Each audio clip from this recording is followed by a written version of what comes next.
Ukraine से आगे चलते हुए कंट्री है पोलैंड, और उस पोलैंड के अंदर 8 रूस के ड्रोन उड़ते हुए पाए गए हैं। 8 यूक्रेन के ड्रोन जब उड़ते हुए पाए, सॉरी, रूस के ड्रोन उड़ते हुए पाए गए, तो इससे पोलैंड वाले एक बार समझ नहीं पाए कि ये हो क्या रहा है। बोले क्यों? बोले यूक्रेन को तो ये जानते हुए कि ये नाटो नहीं है तो भी अंदर घुस करके मारा। पोलैंड तो ऑलरेडी नाटो कंट्री है, जिसमें नाटो का अपने आप में जो विधान है, ये कहता है आर्टिकल 5 के अकॉर्डिंग कि अगर कोई भी देश इन नाटो मेंबर्स पर हमला करने एंट्री करेगा तो सब संयुक्त रूप से उससे लड़ने लगेंगे। विचार करने का तथ्य यह है कि 8 रूसी ड्रोन पोलैंड की सीमा के अंदर घुस गए। आपको एक बार मैप दिखा देता हूं, जिससे आपको इस बात की गंभीरता का पता चल जाए कि ये खबर कितनी बड़ी है। रशिया, आप जहां से जहां तक देख रहे हो, दुनिया का सबसे बड़ा देश क्षेत्रफल के आधार पर, लेकिन फिर भी आवश्यकता और बड़ा होने की। ऐसे में यूक्रेन को जहां एक तिहाई कंप्लीट कर चुके हैं, उसके बाद में ये देश बचा है पोलैंड, और इधर बचा है रोमानिया। ये पोलैंड और रोमानिया जिनके बॉर्डर यूक्रेन से जुड़े हैं, इन दोनों देशों में हाल ही में रूसी ड्रोन उड़ते हुए देखे गए। रूसी ड्रोन आए थे यूक्रेन को मारने के लिए, यूक्रेन को मारते मारते घुस गए पोलैंड के अंदर, और तो और यूक्रेन में मारते मारते घुस गए रोमानिया में। आप में से कुछ लोग कहेंगे अरे भाई साहब इधर उधर निकल गए होंगे, तो जो 3 साल से नहीं निकला अब अचानक निकल गया, ये थोड़ा तो सोचने वाली बात है भाई। दिशा भटक गए यदि आप ऐसा कहते हैं, फिर तो दुनिया का कोई भी देश सुरक्षित नहीं है भाई साहब, ऐसे ही आ गए थे, गलती से गाड़ी चली गई है। इसी तरह दूसरी एक बात और जो यहां पर देखने की है वो ये कि यूक्रेन पर जब 24 फरवरी 2022 को जब हमला हुआ था, उससे पहले इस यूक्रेन और बेलारूस बॉर्डर पर देखिए क्या है ना, यूक्रेन रशिया से बॉर्डर साझा करता है और बेलारूस से भी बॉर्डर साझा करता है। तो बेलारूस जो है ना, जिसमें लुकाशेंको राष्ट्रपति हैं, वो रूस के साथ उनकी काफी बढ़िया बनती है। इस बॉर्डर एरिया पर इन लोगों ने बढ़िया युद्ध अभ्यास किया था यूक्रेन पर बम गोले फेंकने से पहले। दोबारा याद दिला देता हूं, अब फरवरी 2022 से पहले बेलारूस और रूस ने मिलकर बढ़िया युद्ध अभ्यास किया था कि हम यूक्रेन में जाकर गोला मारेंगे। अच्छा, अब आप स्थिति दोबारा देखिए, 3 साल बीत चुके हैं, 3.5 साल बीत चुके हैं, अब फिर से एक युद्ध अभ्यास हो रहा है।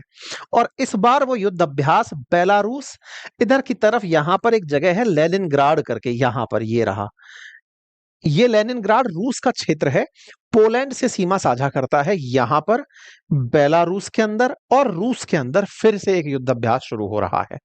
3 साल में युद्ध अभ्यास नहीं हुआ, आप कहिए तो ये समझिए कि 3 साल से तो युद्ध चल ही रहा है, तो युद्ध अभ्यास किस बात का होगा।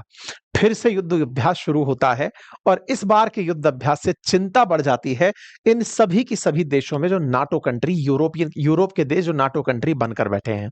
चिंता इस बात की हो जाती है क्योंकि युद्ध अभ्यास किया तब जाता है जब आप युद्ध में जाने की तैयारी कर रहे हो। आप तो ऑलरेडी युद्ध में हैं, इसका मतलब आप कोई नया युद्ध करने की तैयारी कर रहे हैं, और उस नए युद्ध में तैयारी की जा रही है इस बार इस बाल्टिक समुद्र पर कब्जा करने की।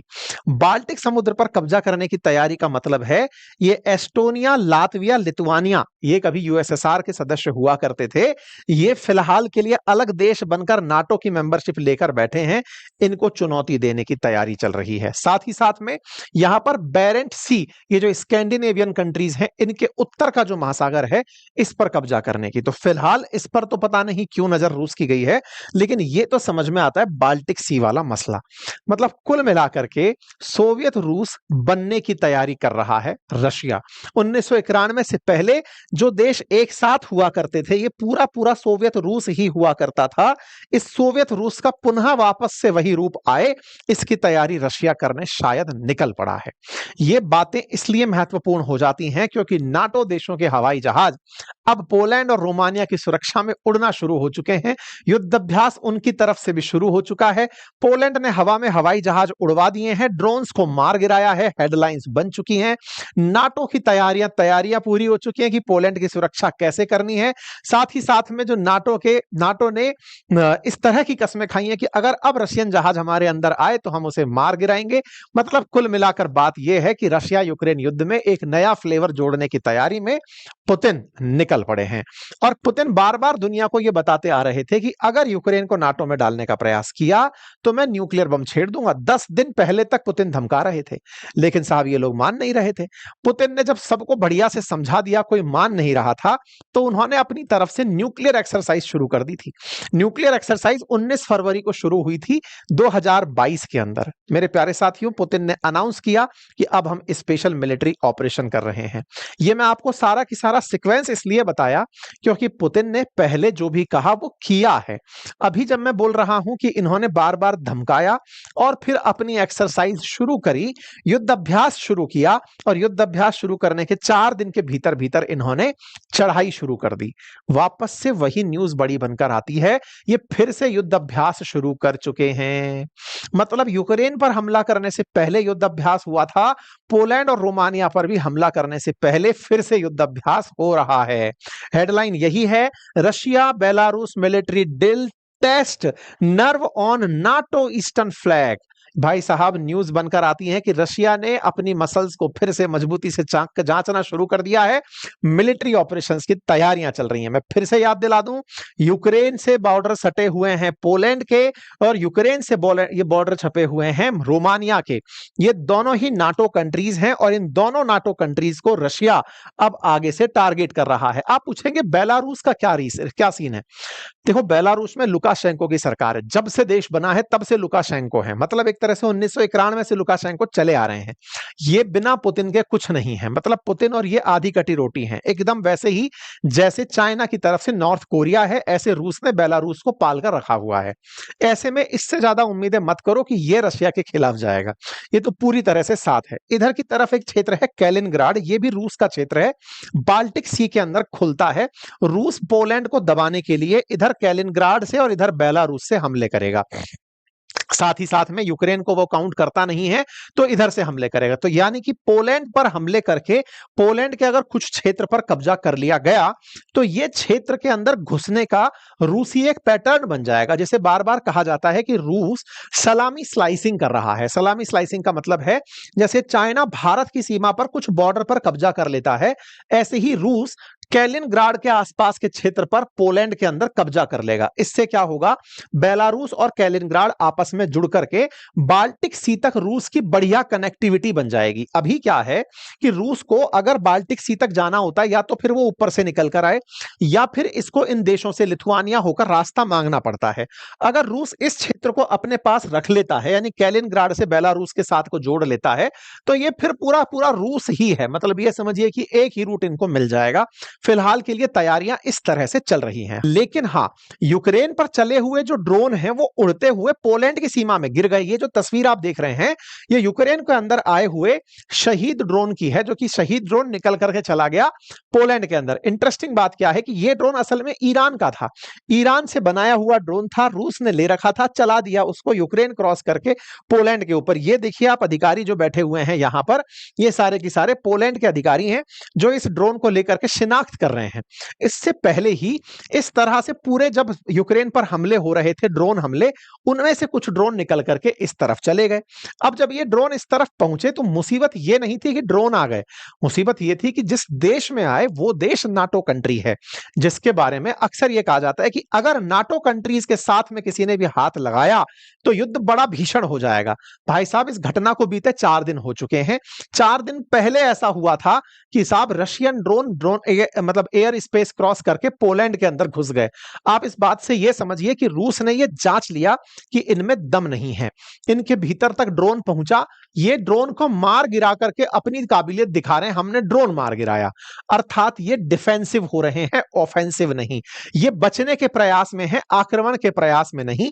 ये डोनाल्ड टस्क यहां के प्रधानमंत्री हैं, जो कि जेलेंस्की के साथ में अपनी बातें साझा करते हुए कह रहे हैं कि भैया तुम्हें मारने आए थे, ड्रोन हमारे अंदर तक घुस गए और हमने उन्हें मार गिराया।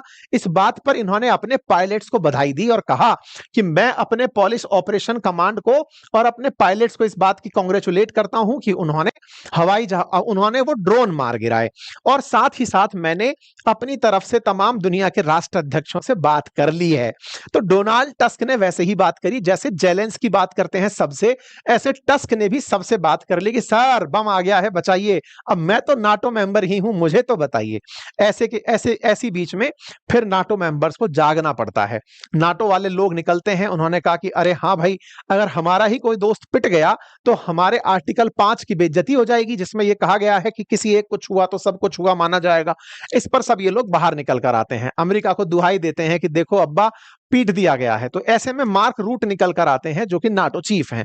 वो कहते हैं कि हमने अपना एयर डिफेंस एक्टिवेट कर दिया है और उससे नाटो की टेरिटरीज को सुरक्षित किया जा रहा है। ये अपनी सॉलिडेरिटी शो करते हैं पोलैंड के साथ कि पोलैंड वालों डरो मत, हम तुम्हारे साथ हैं। और पुतिन से कहते हैं मेरा मैसेज है कि stop the war in Ukraine, stop violating allied air space and know that we stand ready. और ये जान लो कि हम तैयार खड़े हैं। बाकायदा ये वीडियो जारी करते हैं और बताते हैं कि अगर आप लोगों ने हमारी तरफ चाहे हाइपरसोनिक मिसाइल चलाई, चाहे ड्रोन चलाया या जो भी चलाया, हमारे पास सारी तैयारियां हैं, हम तुमसे उलझ लेंगे। ये कहते हुए मार्क रूट बढ़िया वीडियो जारी करते हैं, बताते हैं कि देखो पुतिन, गलतफहमी में मत रहना, हम तैयारी के साथ खड़े हैं। मार्क टस्क भी आते हैं, कहते हैं कि वेल डन आवर पायलट्स, तुमने बहुत अच्छा किया और नाटो वाले हमारे साथ खड़े हैं। और इसी को ध्यान में रखते हुए नाटो तुरंत ईस्टर्न सेंट्री नाम का एक मिशन लॉन्च कर देती है, जिसका मतलब हुआ ईस्ट की तरफ जो पोलैंड वाले एरिया हैं, रोमानिया वाले क्षेत्र हैं, इनको बचाने के लिए डिफेंस एक्टिवेट कर दो, इनको बचाने के लिए फाइटर जेट्स भेज दो, सेना भेज दो, अगर कुछ होता है तो हम साथ में मिलकर के झगड़ेंगे। तो Eastern Sentry will add flexibility and strength to our posture. और ऐसा करते हुए इन्होंने ये चीजें अनाउंस कर दी। कुल मिलाकर के ऑपरेशन ईस्टर्न सेंट्री इस तरफ से और जापड़ दूसरी तरफ से एक्टिवेट हो चुका है। अब ये दोनों अपनी अपनी तरफ से युद्ध के किनारे मैदान में खड़े हुए हैं, दोनों एक दूसरे को हाँक रहे हैं। अब देखना यह होगा कौन किसके ऊपर आगे एग्रेशन करता है। कुल मिलाकर नाटो के सामने आकर के अब रूस और बेलारूस आकर खड़े हो गए हैं। आप लोग इस विषय पर क्या सोचते हैं, अपनी राय जरूर कमेंट बॉक्स में बताइएगा, क्योंकि स्थितियां यहां से आगे और बिगड़ने की तरफ बढ़ रही हैं। उम्मीद है कि आप सभी को यह जानकारी पसंद आई होगी। जानकारी पसंद आई है तो साथियों से साझा करें, चैनल पर नए हैं तो सब्सक्राइब कर लें।